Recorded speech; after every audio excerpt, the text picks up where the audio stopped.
Well, thank you so much. It's a great joy to be with you, and I want to tell you, it's so great to be able to talk about the most controversial topic of our time, and that is homosexuality. A gentleman I knew years ago when I was about 18, 19 years old. His name, I'll say, was Tony. It's not his real name, but Tony was very desirous to go to the prom, and as a result, he began to ask some of the young ladies out. Tony had cerebral palsy, and in all honesty, he had a lisp as a result of his cerebral palsy. He began to ask some of the ladies out, and they politely declined. He was determined that he was going to go to the prom, and so as a result, he decided that he would ask every single female in a school of over 1,000 if they would go out with him to the prom. Over 500 women turned him down. Soon after that, Tony said that he was gay. Now, I don't know if there's any correlation or to this event, but I remember thinking at that time, when did he become gay? He asked over 500 women out. Now, to be sure, it could have all been a guise. And it could have all been something where he was finding himself. And to be sure, he had that Freudian dynamic where, in fact, was at odds with his father. And so there was lots going on in his life. But what began to occur is I began to see that homosexuality is multifaceted, and I'm going to give you a term where I'm going to start, and the term is compassionate absolutism. I'm going to tell you I am a Christian, but I have a background in philosophy, and I analyze most things from a logical content. I will tell you, if I was not a Christian, most of the arguments that I hear so far as homosexuality are concerned are emotive arguments, and I would have to blow my brains out to accept them. That has nothing to do with my Christianity. It is merely a statement when I analyze them logically. And so what we're going to do today is we're going to look at the genetic and the epigenetic and some of the logical questions that come up as a result of biological determinism. Well, everybody from Phil Robertson to the new Pope has an opinion on homosexuality and whether it is biologically caused. With the decoding of the DNA, much of behavioral science has moved to a purely biological etiology, signifying that in fact there has been a powerful discovery called, as you all are aware, DNA. Granted, the DNA has modified much of our understanding of human behavior. However, as geneticist John Byrne has noted, if someone comes up to you and says, "We found the gene for X," you can stop them before they get to the end of the sentence. According to neurologist Muriel Beauregard, this is because even minor human traits involve hundreds of thousands of genes. So simple cause and effect genetically probably is a misnomer. So it is unlikely that we will find a gene that creates homosexuality. And let me be absolutely clear. Anybody who tells you that we have found a gene that creates homosexuality has not read the reports, does not know what they're talking about, and is illiterate as to the topic. I will talk about it further. The answer most often mentioned as it relates to homosexuality is that in fact we find homosexuality in animals. That is absolutely true. Since animals do not seem to choose their biology, homosexuality in animals is considered proof that it is a purely biological expression. Of course, no one doubts that there is such a thing as homosexuality in human beings or animals, and on some level expresses itself biologically. And at the risk of being redundant, biology often expresses itself biologically. Yet there's two questions here. The first one is, should we assume that homosexuality is categorically biological because it mirrors animal behavior?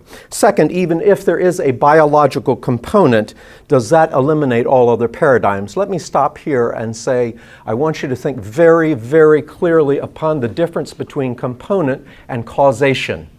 Let me give you an example. How many of you in this room are male? Raise your hand. All right, then you have an antecedent to criminal behavior. How do we know this? You do not have to confess at this point, by the way.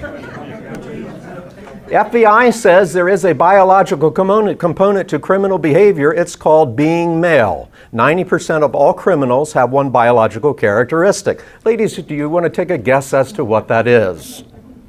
It's being a male. Now, if you ask me, do males all become criminals? I hope not. I'm one. But if you ask me, is a component to behavior? Yes, it is. And so the difference between component and causation is something that we need to look at. Now, let's begin to go back to our animals. At the onset, we must acknowledge that there's been lots of experiments done on animals in differing brain structurations, particularly as it relates to homosexuality.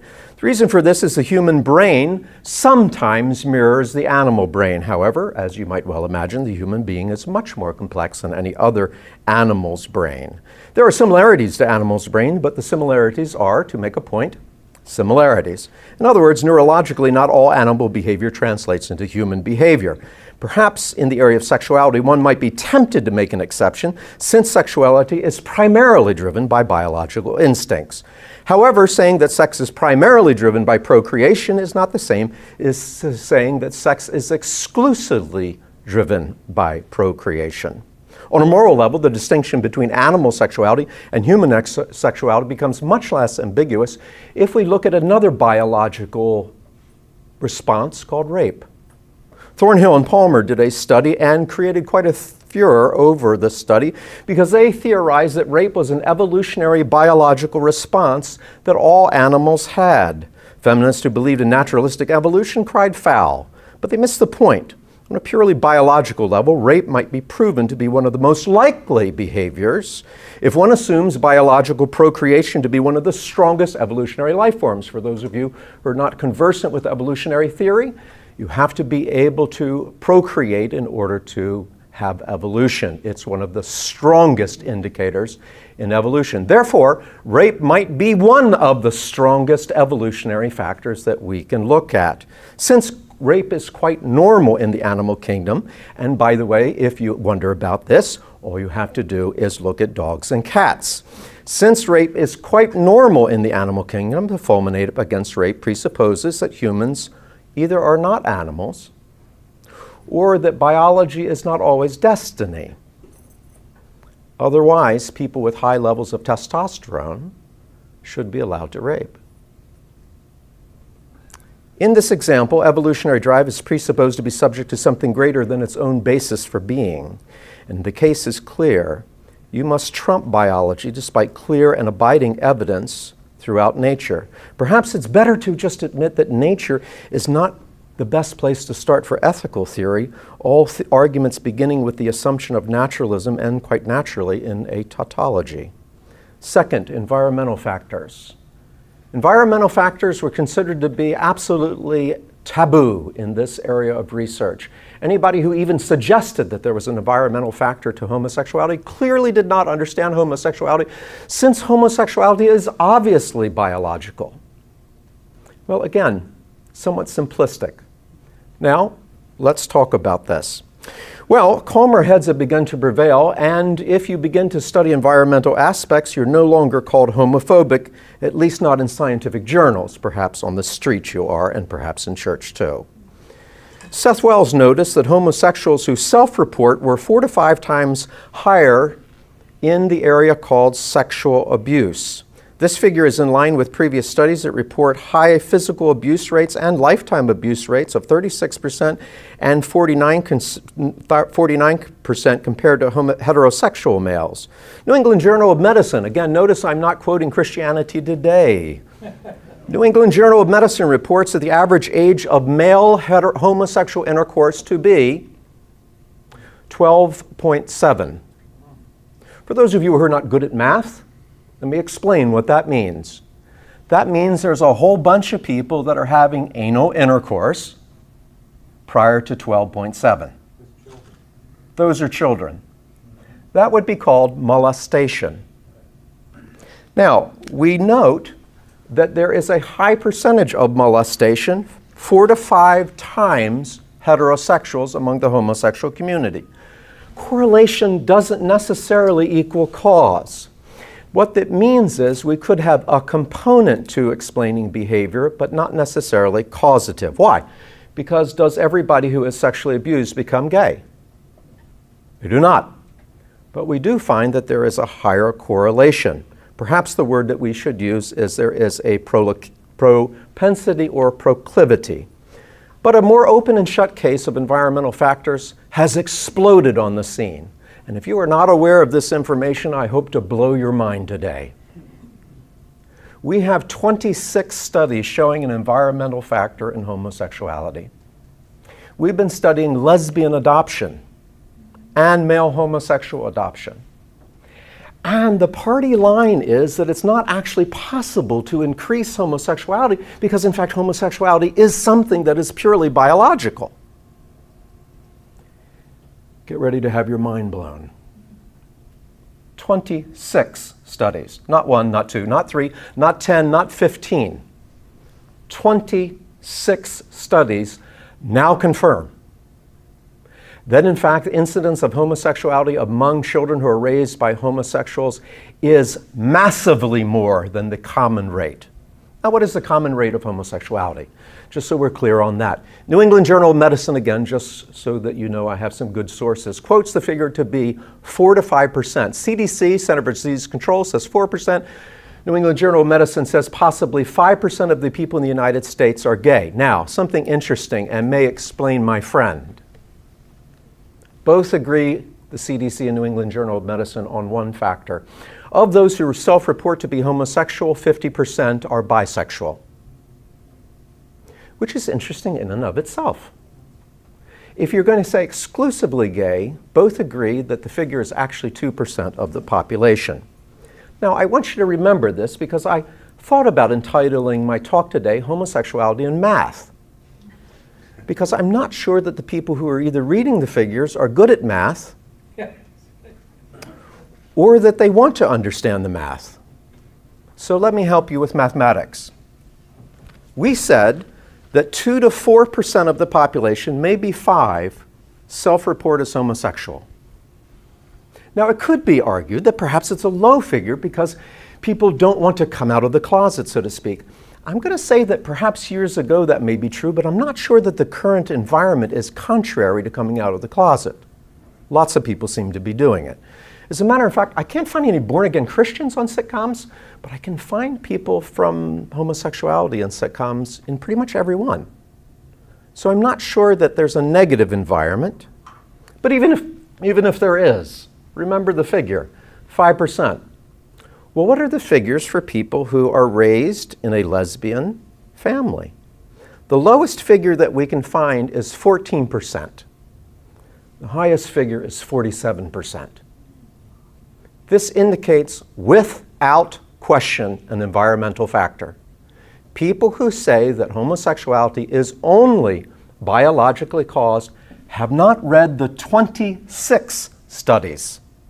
Again, not 1, not 2, not 3, but 26 that all agree that we can find an environmental factor.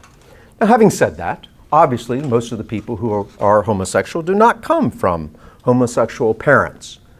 We do not see that previously because, of course, there was a law against such things. However, I'm going to quote Schopenhauer here.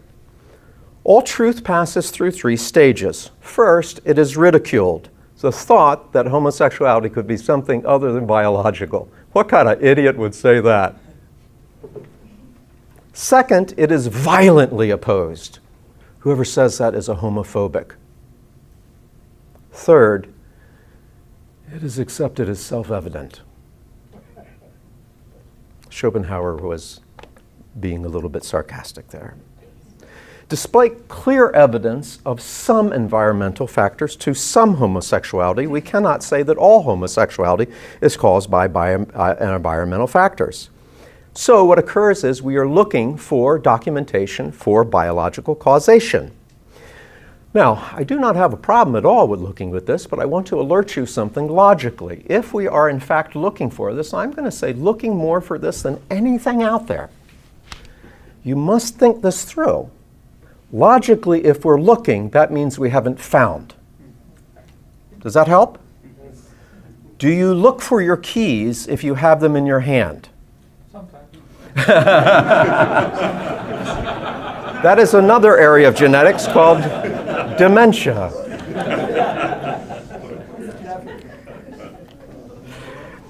However, we hear things like, and I quote from a scientist who says, neurophysiological studies have documented physical differences between homosexuals and heterosexuals. Here the documentation is interesting. And in fact, I began to read what he considered to be absolutely clear documentation. He said that there was dimorphic differences between male and female brains that show a homosexual anomaly. That male homosexuality has long been hypothesized to be a result of prenatal testosterone deficiency. Now, let me explain something here. All of the talk about homosexuality, if you're keeping current with it, has moved from genetics to epigenetics. Now, let me explain why.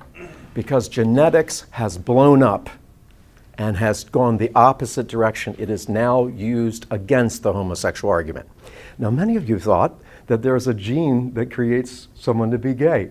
No, it's actually just the opposite. Let me explain the history behind it. There was a gentleman who named Pollard and Bailey who did a study that showed up in the New England Journal of Medicine. And basically what the study said is that, well, let's study identical twins. Good reason for studying identical twins, because they have, how much percentage of DNA is the same for monozygotic identical twins? 100%. That's pretty good. Okay? So if you got a gene that makes you gay, we would think that if you got a gay brother, that would mean that you're going to be gay. So he did a study on this. He advertised within the homosexual community, and sure enough, we began to see that in fact there was more people that were gay than perhaps we had originally thought. What was the percentage? He found that 50% of the brothers who were saying they were gay had a gay brother. Same with females. Now, let me caution you here. I'm going to say he probably has found something. But let's be very, very careful as to what he has found. I have seen this in textbooks saying this proves homosexuality to be biological. No, it doesn't. You can't add. Exactly. All right, let's do our math again. Okay? If in fact something is deterministic and you do not have a choice involved, then in fact what would the percentage be of people who would be gay if you have a gay brother in a monozygotic DNA? 100%. Thank you. You're good at math. To say that you found a cause and it's 50% is not the case. Now, what's the highest that we've ever seen so far as something moral being genetic? The answer is the American Cherokee Indian and alcoholism. What is the rate of alcoholism among Cherokee males? 75%. That's massive. Yeah. But is it deterministic? No, because 25% of American Cherokee males are not alcoholics. Do you see? This is math. Okay? Now, we decided that perhaps the study was a little skewed because it was only given to homosexuals. Therefore, perhaps creating a positive result. Therefore, Pilar did another study in Australia of all of the monozygotic twins in Australia. That's a pretty good little study. All of Australia. Okay? He really went down under. Now, what occurred was as he begins to look at this, he comes up with a different figure, 20%. Another study is done in Denmark. Monozygotic twins again. What's the figure? 20%. So I'm going to tell you that 20% is probably a pretty decent figure, at least at this point, because we've got some pretty large studies looking at it.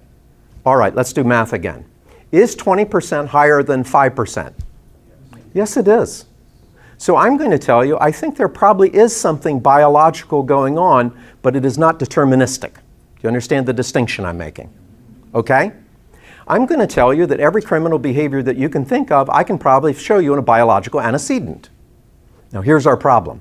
We know that people with low levels of serotonin like to burn down houses. I know it's a fiery topic, but we need to go there. Is it getting too hot for you? Incinerator. So what occurs is we know that people with low levels of serotonin like fires. Would you come to the conclusion if they burnt your house down that it was merely because they had low levels of serotonin? Probably not. Okay, let's talk about rape again. We know that rapists have high levels of testosterone. So would you say that someone who rapes you would probably, well, they couldn't help it because they have high levels of testosterone. You would say that, wouldn't you? No, you wouldn't. Now here's where people get confused in their argumentation, and my logic background comes in. A lot of people will argue, well, but that hurts somebody. Okay, I'm sorry, but I have to do logic. You cannot argue a cause from an effect or an effect from a cause. Yeah. All right, let me say that again. You cannot argue a cause from an effect or an effect from a cause. The effect has nothing to do with the cause. In other words, you can't argue because it hurts someone, it's no longer deterministic. It either is deterministic or it's not deterministic. Do you understand? It either becomes deterministic of behavior or it doesn't. If in fact you show a choice, you have shown the ability to go against biology, or to put it another way, biology is not destiny. This is why we put rapists in jail who have high levels of testosterone. What we're saying is, even though you have high levels of testosterone, you're still responsible for your behavior. Therefore, what we're saying is, and I think correctly, biology is a component to behavior, but it is not the final word on behavior. Can we show any 100% correlations or anything like that in homosexuality? Absolutely not. It's not even close. Therefore, we begun to turn to a new study called epigenetics. Now why? Because we know that the genetic argument is dead in the water. Okay, let me say that again, just so you're up to date. There is no question. The genetic argument actually works against homosexuality. It is DOA. Epigenetics is now the new frontier. Now this raises all sorts of problems. First of all, epigenetics is a very controversial, very big area in science, regardless of homosexuality. Okay? Because it sometimes passes down to the next generation and sometimes it doesn't. Why? We'll let you know in 50 years. Yeah. Okay? What we know in epigenetics is sometimes it does. But it doesn't seem to alter the DNA structure, which is why it's epi upon as opposed to in. It's not part of the DNA structure, it is upon it. Therefore, you might have phenotype changes of embryonic development, which means that very early on there might be some environmental aspects to the embryo that create some epigenetic changes that might influence behavior. I'm going to say, I think that's probably true. I don't have a problem with that even. And even if you said to me, do you think that there is some biology so far as homosexuality is concerned? I might shock you by saying, yeah, I think the Pollard study does actually show a higher percentage. 20% is higher than 4%. But you haven't argued determinism. What you have shown is, and I'm going to give you a different word, you have shown propensity. Do you understand the distinction I'm making? What you have proven is propensity. You have not proven determinism. Now, is there anything in our studies that show determinism? No, there isn't. Is there any things in our studies that show a component to behavior? I think so. Yes. How do we come out? Where do we end on this? How do we...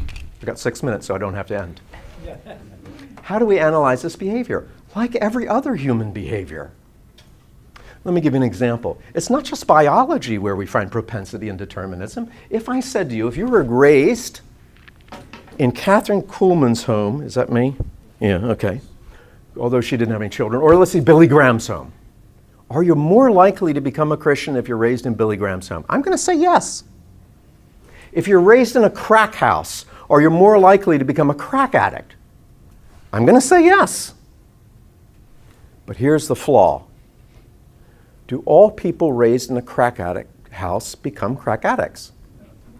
No. Is it a component to behavior? Yes. Therefore, what I'm saying is, I think there's numerous propensities. Spiritual, environmental, biological, cultural, that all impact us. Now, let's look at epigenetics. What are the two big theories in epigenetics, since I have just a few minutes? The first one is fetal distress. And that what occurs is in the womb, there is distress, and the result of the distress creates abnormalities epigenetically that translate to homosexuality.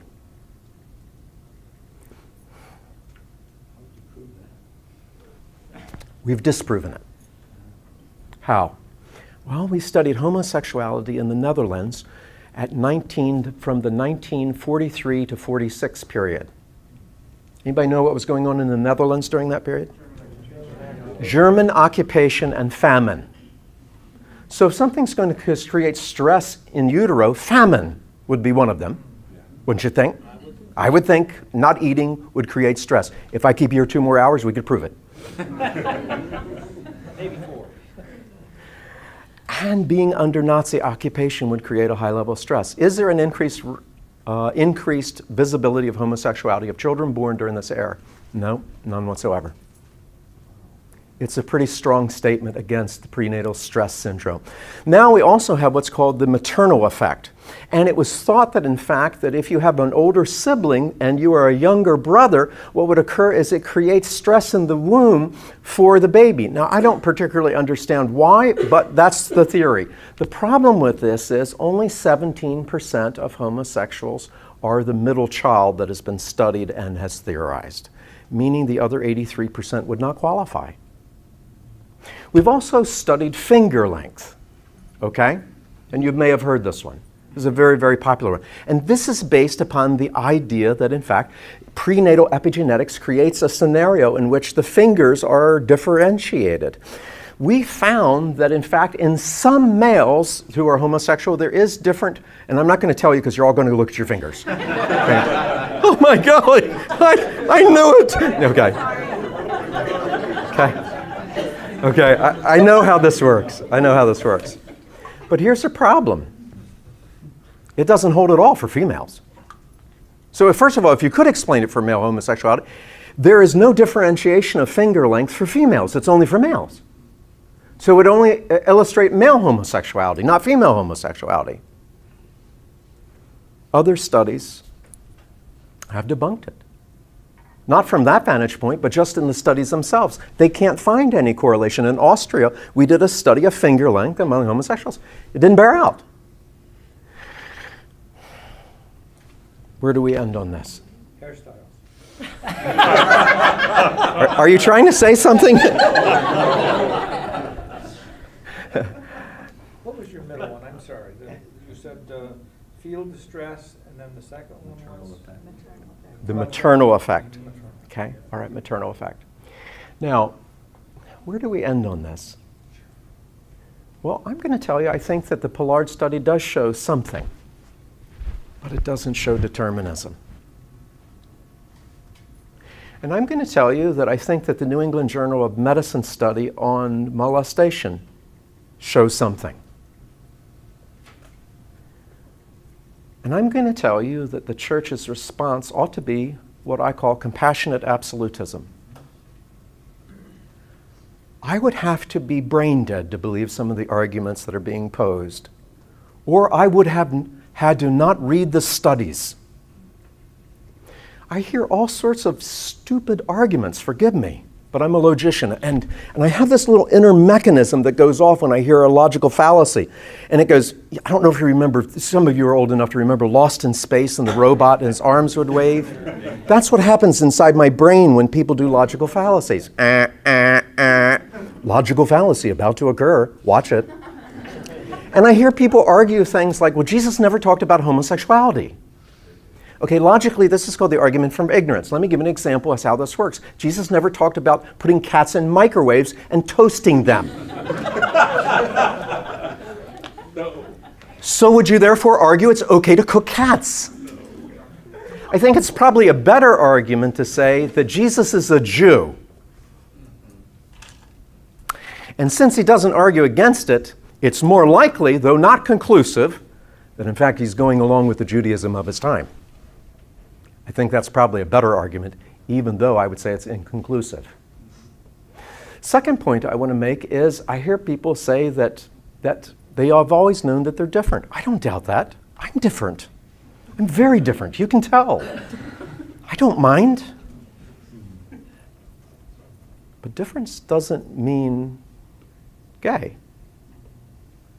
I also have no doubt that people have lower and higher levels of testosterone. There was a young lady who was in my class at Southeastern, and she said to me, Dr. Davis, do you know why I came to Southeastern? I said, no, tell me. And she goes, I was tired of being hit upon by every single female on my basketball team, and I want to go somewhere where, frankly, I could just play basketball. If you ask me, do I think that there's a higher percentage of people who have a propensity towards homosexuality if they are on the male side effeminate? Yes, and we've done studies to show it. That's true. Gender identification with objects of playthings. We know that there's a higher percentage of people who, if they're males who play with dolls, who are going to become gay. But does that mean that every male that plays with a doll is going to become gay? No. The same is true on the female side. If you ask me, are there propensities to behavior? Yes. But that does not equal determinism unless I've misunderstood my math. Now, where do we end with this? I used to run a drug recovery center in the church as part of our outreach. It happened quite by accident. All these drug addicts started coming in. I thought, maybe this is like the Good Samaritan. Maybe I'm supposed to do something. You asked me, what did I know about drug addiction? Nothing.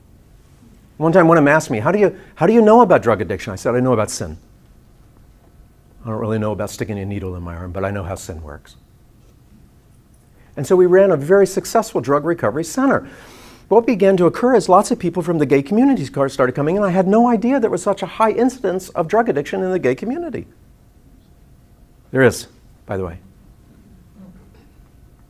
And so we began to create an outreach for people who are coming from the gay community. The gentleman who led our outreach was a person who people would say is impossible to have. He doesn't exist. He was 42 years gay and became heterosexual. And people would say to me, well, he wasn't really gay. Well, really? I mean, how long do you got to be gay to be gay? I mean, 42 years would seem to me to be a pretty good length of time. But I'm absolutely concerned that we'll go too far in either direction. One, a lack of knowledge. Or two, towards an absolutism that kills people as opposed to saves them. And so what I want to argue for is what I call compassionate absolutism, and here's my example. There was a lady who came to me, and she was involved in S&M, and yes, we reached out to every person we could, and yes, our church looked pretty weird. But you know what? Jesus ate with the prostitutes and sinners. And she came to me and she said, Dr. Davis, I have a relationship issue. I said, well, what is it?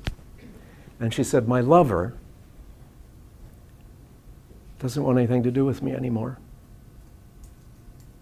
And she sent me this letter. I opened it up and first line was, you worthless piece of, and it got worse from there. Remember, this is sadism, masochism. It's not all limited to physical abuse. It's mental and psychological also. And as I read it, I said, well, why would you even want to be around a person that treats you like this? And she said to me, Dr. Davis, I need help with my rent. Now, she made $75,000 a year, and she needed help with her rent, which at this time was $350 a month. So I said, how is it that you need help with your rent? She said, well, my lover went on a cruise and she emptied my bank account out and I don't have any money to pay rent. I said, how could you allow this to happen? And then she said something to me that I'll never forget. She said, Dr. Davis, she said to me, I love you. And no one in my life has ever said that. And I realize intellectually that this is a hurting relationship. But you don't know what it's like to go through your entire life and never hear those three words.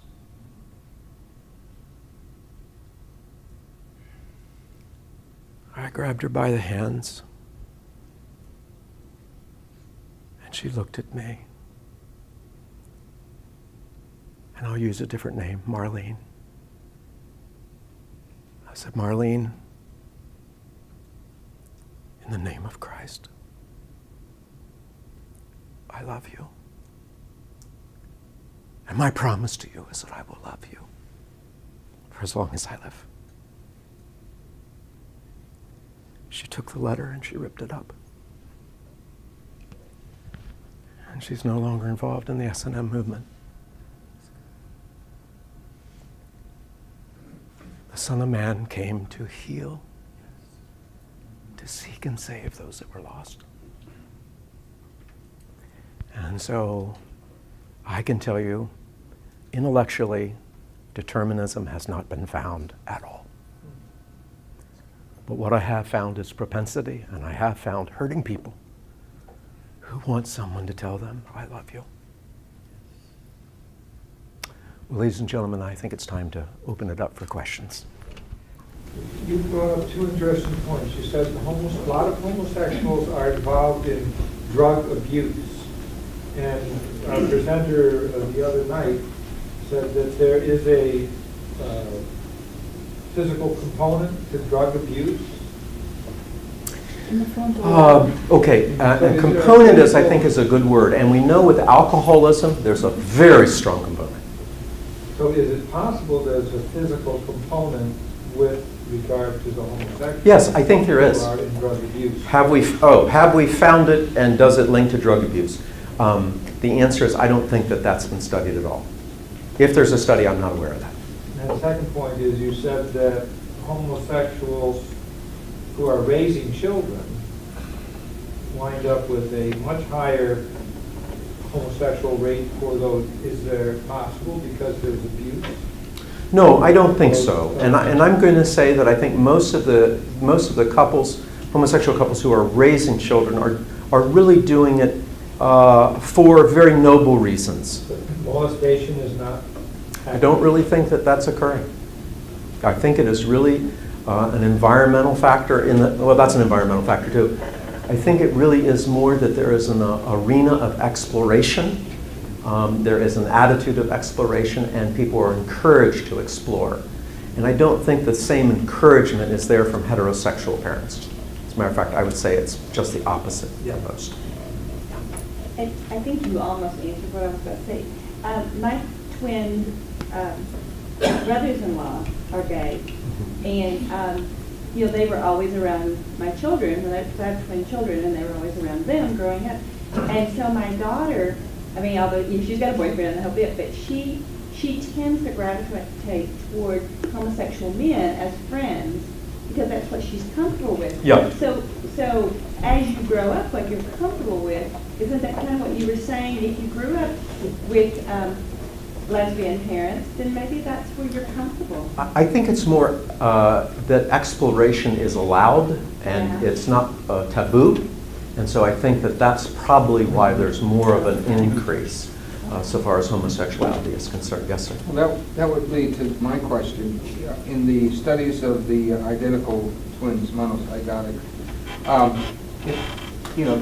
identical twins are so close, in many ways, and their environment is structured to do things together.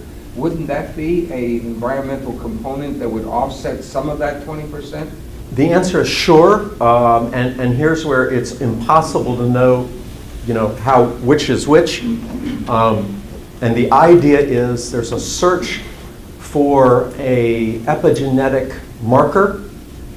We haven't found it, but there's a search for it, and the search would underlie the belief of a purely biological, as opposed to anything else. When I say biological, it's a little confusing, because we would consider something that happens embryotically non-genetic, and we wouldn't consider that biological.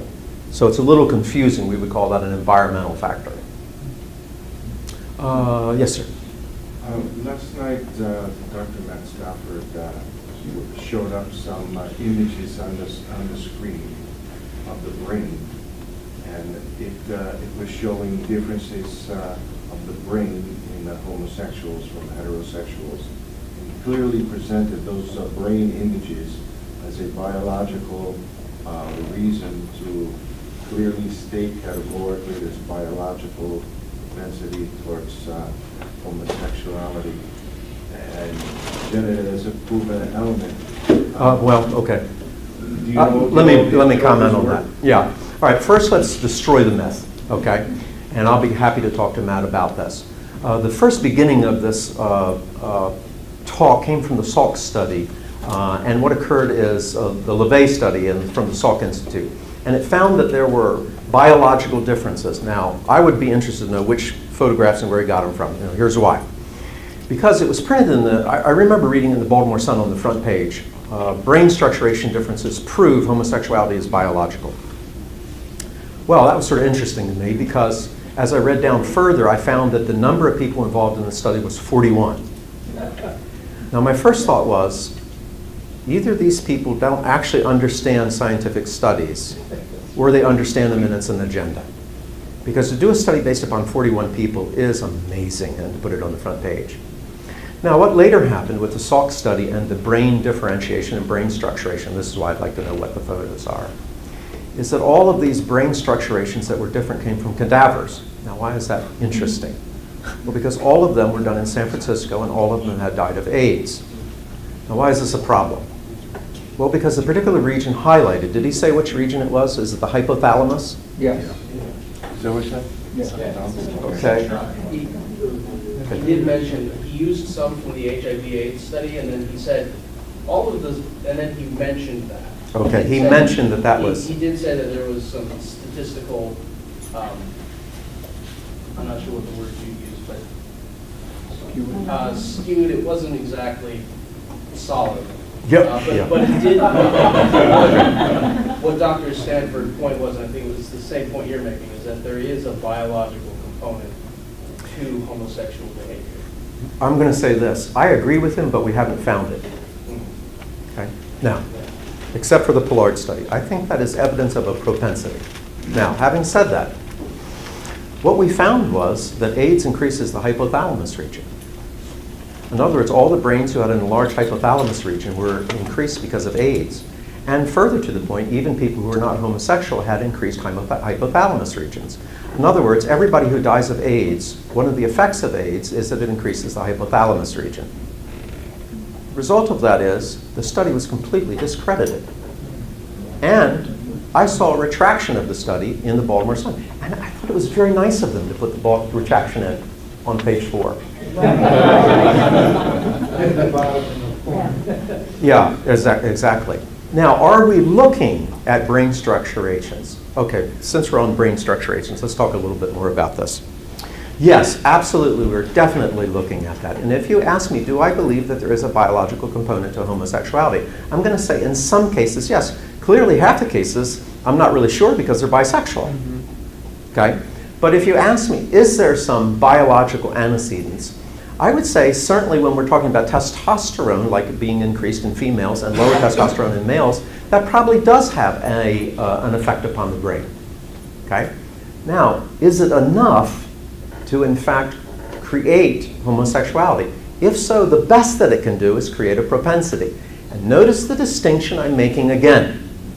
The best that it can do is create a propensity because there are not any studies out there that show 100% determinism with any biological factors that we can find. Yes, sir? He said that that part of the brain had not yet been, and I just knew there was too many people, I couldn't get up to that. I wanted to ask him this question was, because he said that that part of the brain that he was showing on the screen had not been emasculinized. Yeah, okay, this is talking about epigenetics. And one of the theories in epigenetics is that there isn't enough testosterone given to a male and too much to a female. I'm going to say that's a possibility, okay? Remember the illustration, the story I told you about the young lady playing basketball. Okay, well this is probably a pretty good illustration. She said the majority of people playing basketball with her were gay. I don't doubt that. And I don't doubt that you will find increased testosterone level among female athletes. I don't doubt that.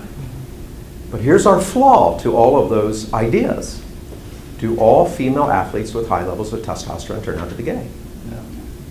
Do all effeminate males turn out to be gay? No. And so I don't doubt that there is a biological component, but there's nothing deterministic. And everything that we have found, I will tell you, is very, to use the word, embryonic. Forgive me. I know, that was a pun. No, you didn't get it. You didn't get it or it wasn't funny. Okay. All right. So you won't tell me. Okay. Yes, sir. Going back to the kids raised in gay families. I may have missed it earlier. Was there also any propensity caused by the absence of the other missing gender in the adults? Yeah, that's been studied a little bit, and I'm going to say it's inconclusive. We don't really see any strong cause and effect, and we see a lot of missing fathers in our culture, and we don't really see homosexuality raising proportionally. I think is the answer. In other words, going back to 1850 or 1900, the increase in fatherless families is much more than what we had back then. We do not see the same type of increase so far as homosexuality is concerned. Let's see, I think you had your hand next. Yeah, should our response to this whole thing be that people be transformed from homosexuality to heterosexuality, or that they just kind of go against their tendencies, and in their mind they still are tempted and all that, but they never act out on it? Yeah, I think it's a very good question. And here I'm going to say, this is where I would allow my Christianity to inform my question. Everything else I'm going to say, I'm going to answer from a logical or scientific background. And here I'm not saying that's contrary to logic, because in all honesty, a morality that begins with me must logically and necessarily end with me, so I'm going to look for a transcendent source. Okay? So having looked to a transcendent source, you either worship a God of revelation or a God of imagination. I choose to worship a God of revelation. The God of revelation says, I think fairly clearly, homosexuality is wrong. Which means even if I have a propensity towards alcoholism and an American Cherokee male, I still am not allowed to become an alcoholic. Or to put it another way, when a person becomes a believer in Jesus Christ, the same power that raised Christ Jesus from the dead dwells in their mortal bodies, and they can have the possibility to be recreated. Having said that, I have married many homosexuals to heterosexual men or women.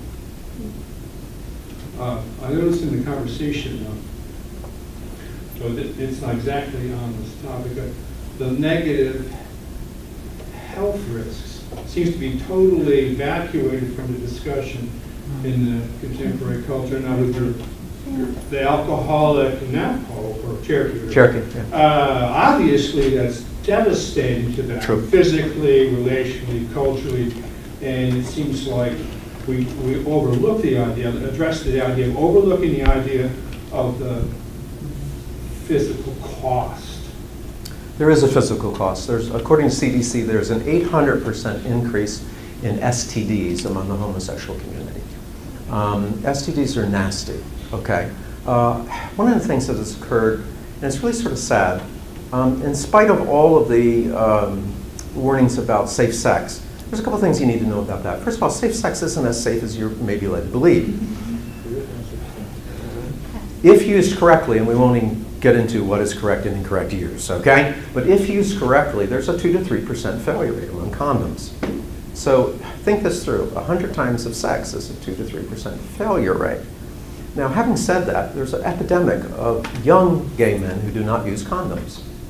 As a result, the AIDS epidemic continues to go further, probably because of feelings of, that they're invincible, I suppose, like most 18-year-olds. So one of the problems that we get into is we do have some very, very significant health factors. One that I have studied is suicide. Now, the argument is that there's a tremendous amount of suicide because of the persecution that is given to homosexual people. Well, what is the rate of suicide? For females, the common rate of suicide is 4%, 4.1%. Lesbians, the rate of suicide or attempted suicide is 24.8%. That's a mammoth increase. Okay? Now, having said that, let's take up on the idea, well, it's because of persecution. I've studied slavery and suicide. You don't get anything above 10% in slavery. So if you want to talk about oppression, let's talk about being literally beaten. Average age for an American slave in the South, mortality rate, 35 years old. That's unbelievable. 35 years old. I mean, it's just incredible. So I'm going to suggest that maybe there's something more to it than just what other people think. It's a mammoth rate. By the way, males are higher than females, just in case you're wondering. I don't know how much we really want to talk about this very much, but with the with the homosexual population and trying to draw them into Christian fellowship. For those that experience salvation, whether it's a one-time moment where they make that commitment over a period of time, how is it that the church can do better in terms of showing compassion while they work through the things in their life that you would like to see change? Many of us have had long-term experiences with teen times, drug addiction, Yep. different kinds Right. of, A drug addiction is a perfect example. This has to be the last question. Last question. And yet we are looking for a quick change in behaviors. Okay, that's a very, I think you've answered your own question actually, and I think you're quite right. Didn't have a question of sin. What is there a greater sin? Yeah. Okay. The question is, how do we deal with people who, frankly, aren't where we want them to go? And I think that the answer is that's true for everybody. Okay, I was a pastor. Trust me. Okay. And I had a great church, but if you ask me, was everybody where I wanted to be? Absolutely not. I remember a man who said to me one time, I don't think anybody likes me in this church.